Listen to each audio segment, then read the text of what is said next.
Okay, so what we're looking at here is the common position that the majority of us have assumed over the course and the evolution of the smartphone. And Eric is demonstrating the quintessential posture of somebody with tech neck.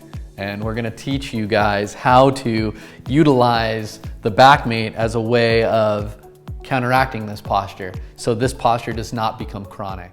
It's the pectoralis minor, and that muscle is primarily responsible for rounded shoulders. That can have an impact on shoulder pain as well as neck pain. And you can see just immediately as Eric does that, what happens to his neck and to his shoulders. Go ahead and get on there. We're gonna use one wheel, and we want to arrange the ball in line with the fibers, so that way we can get an effective release of the pec minor. Eric can also work on opening his shoulder or retracting his scapula as he's doing this to get a more effective roll out of the back mate, more effective release. Again, 20 to 30 seconds in this position will be effective to get a good release on the pec minor. After the pec minor, we're getting into the pec major, which is a more broad muscle that attaches onto the sternum but also runs out into the humerus, which could again contribute to some of that rounded shoulder posture. Vertical position, we're also going to have Eric adjust this by rotating it up one notch. That will effectively get the pec major. He's going to rest his chest on that area. He's going to roll over. You're going to find some very tender spots in and along that muscle. So you're going to roll from the sternum, spend a few seconds on each of those areas that's tender, and then roll on to the next one. It should take you 20 to 30 seconds to get across the entire muscle belly. And as you do that, you can also open up or retract the shoulder girdle to get a more effective stretch out of the pec and enhance the release of that muscle. And that will effectively release the pectoralis major. So another area that we're going to target is going to be the posterior rotator cuff. The posterior rotator cuff, when it gets tight, it counterintuitively acts to push the shoulder forward. So if we can release this area, we can help get the shoulder back further as well. So with Janelle here, what we're going to have her do, again, we've oriented the back mate to go from a horizontal position to a 45-degree angle here. That's going to better line us up with the orientation of the posterior cuff musculature. That is going to be the infraspinatus and the teres minor.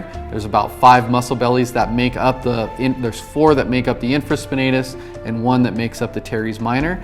She's going to line herself up with that, and the back mate's going to go from the posterior shoulder, where the rotator cuff inserts is going to be on the greater tuberosity. It's going to insert posteriorly here, and then it's going to run to the medial border of the scapula.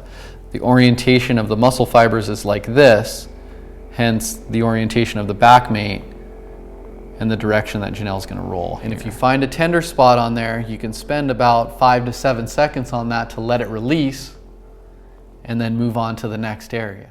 The next area we're going to cover is the lat.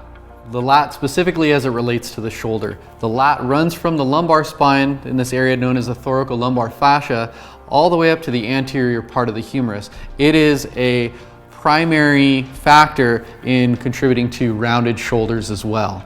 So where we're going to put the back mate is going to be where the lat courses underneath the arm and starts traveling back down towards the lumbar spine. So with Janelle, we're going to place the back mate primarily just at basically the armpit. We're going to go from there, and she's going to roll in an up and down direction. So Janelle, go ahead and place that there, get a little stride stance.